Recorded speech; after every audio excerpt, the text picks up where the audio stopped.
What's up, guys? Today we're doing a quick crash course on personal finance. So, how does money work? Some of the rules of money, what you should do with your money when it first hits your bank, how much of your money you should live on versus how much you should invest, etc. So, we're going to give you some of the basics and then we'll go into detail on some of these things in future videos. Okay. So, in my last video, I walked through some of these statements from Robert Kiyosaki. And so, just to get started, I'll kind of walk back through that because that's the basics of money and cash flow, and then what you should do with your money that you have. Okay. So let's jump into this real quick. So for those podcasters, I'll try and talk this out. So the first thing is we have income, right?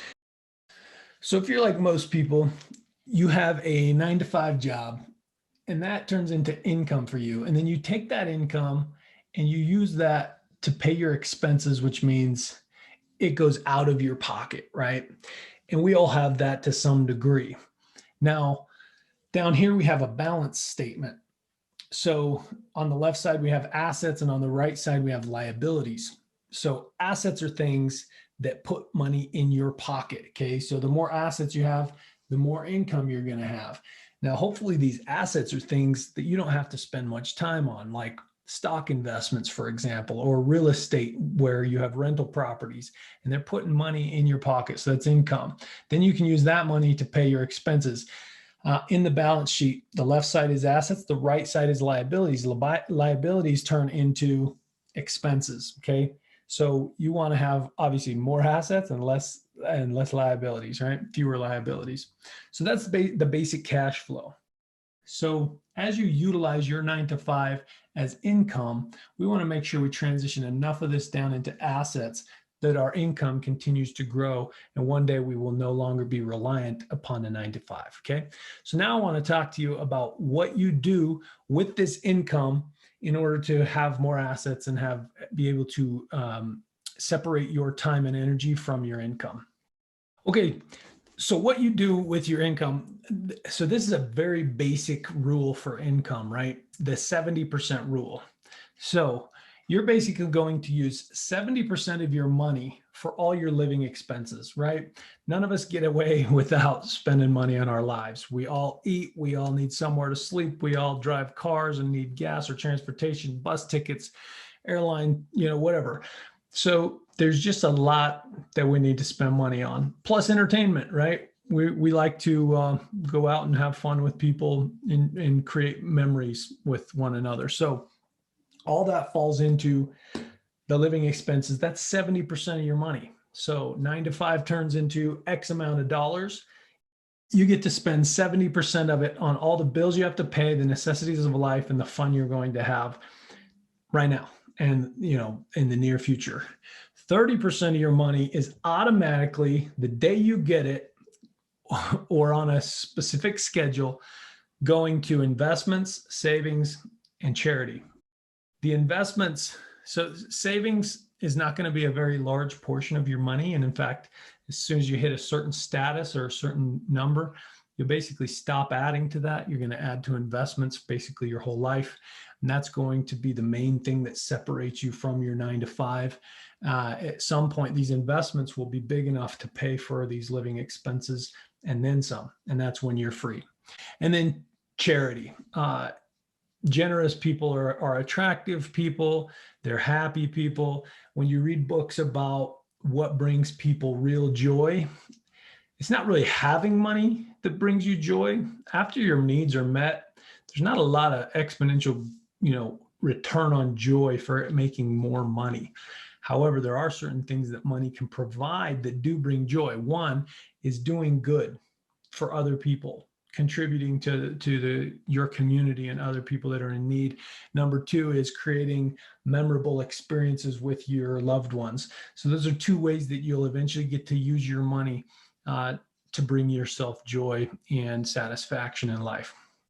So how do you actually bring this to reality? I'm going to show you where your money should go first thing.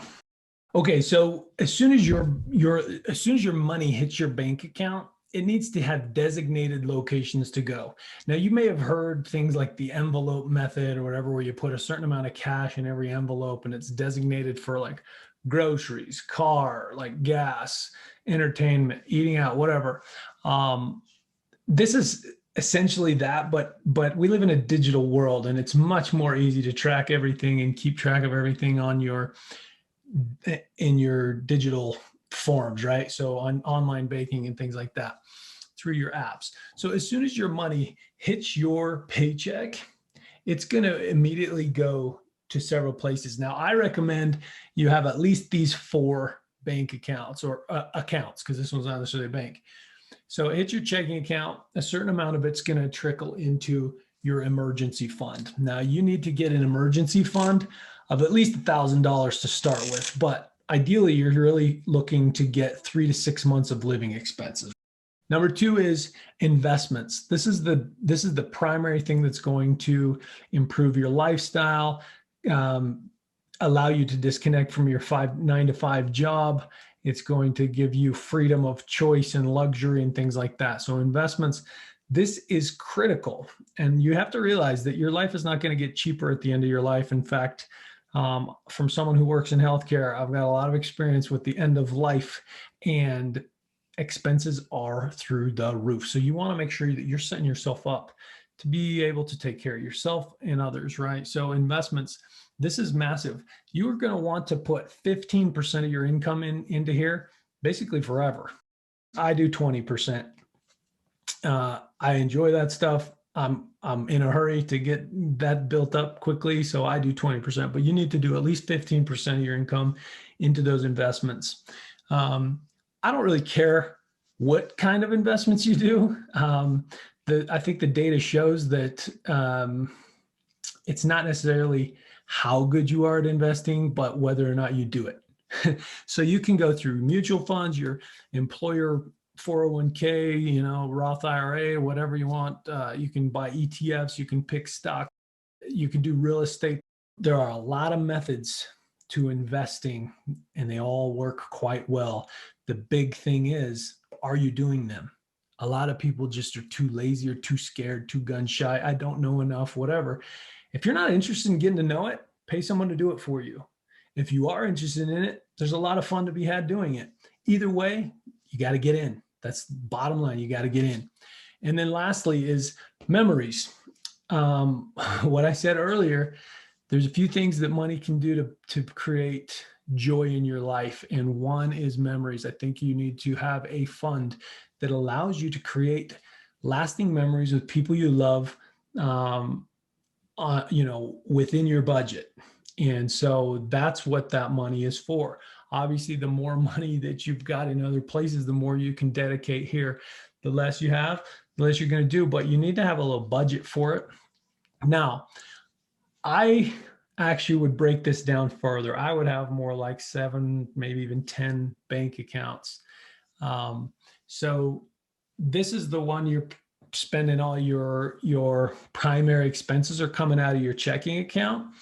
Now, a lot of people like to break that down further, right? So you can have a groceries account, or you could mix certain things, right? Utilities, groceries, and whatever. Put that in an account. I want to buy a new car, create another account and just have automatic deposits going into your car fund. If you specifically want to call this travel, you want a travel fund for your family.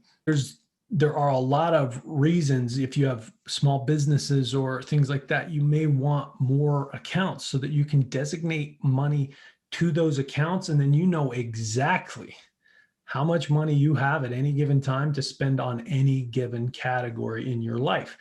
So I recommend more than this, but these are kind of the 4 basic things that you want to create in your life so that your checking account isn't just a slush fund for everything in your life. It's a very simple way of automating your budget, right? Now, the best budget is task. You sit down and designate a task for every dollar that you plan to earn that month, and it has an assignment specific to that month, because all months are different, right? Holidays and birthdays and different things get celebrated, and so every month's different. That's the best form. This is the easiest form. You basically just say this much money is going to each of these categories, and at any given time you can log on to your bank account and just go, Well, we only have $200 for groceries for the rest of the month. So buckle up. Here we go, right? Or we've got some extra money. Let's throw it into our memories fund and maybe we can go to Cancun instead of California, right? It's just, this is the simplest way that I've found, and I think it's very effective. For me, I love it. Now, your bank will probably, you could probably just sign onto your bank account and add a couple of more accounts. You know, typically your bank comes with a checking and a savings. I would use both of those, but I think most banks will allow you to add one or two more savings accounts. And so I would recommend doing that. I use like 3 or 4 different banks and I have multiple accounts, and that's the best way that I've found to do it. So I just want to also, to wrap this up, kind of give you some of the principles of money.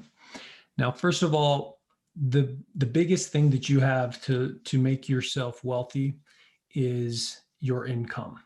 Okay. So don't blow your income. Don't use the entire thing every month or tie yourself into payments that wipe out your income. So don't buy too much house, don't buy too much car, don't buy on loans if you can avoid it, things like that. So the gap between your income and your outgo is the biggest asset you have to make yourself wealthy. Okay, so protect that. Don't go buying toys because you can, quote unquote, afford it when you look at the monthly payments. That will destroy your wealth building. Okay, so for things that are not necessary, try to buy them on cash. Some things are, very difficult to buy on cash.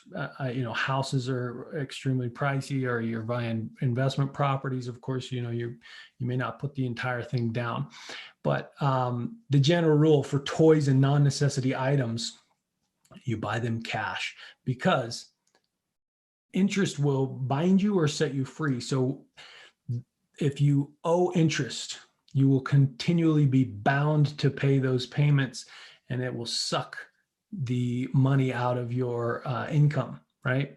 It'll go right into your assets or right into your liabilities, and you cannot put it into your assets, which is the thing that will earn you income and set you free. Okay, so that's the main thing, and that's the most powerful tool you have. So the bottom line, don't pay interest, do earn interest, and protect your monthly income and cash flow with your life. So anyway, I hope this helps as far as a personal finance crash course.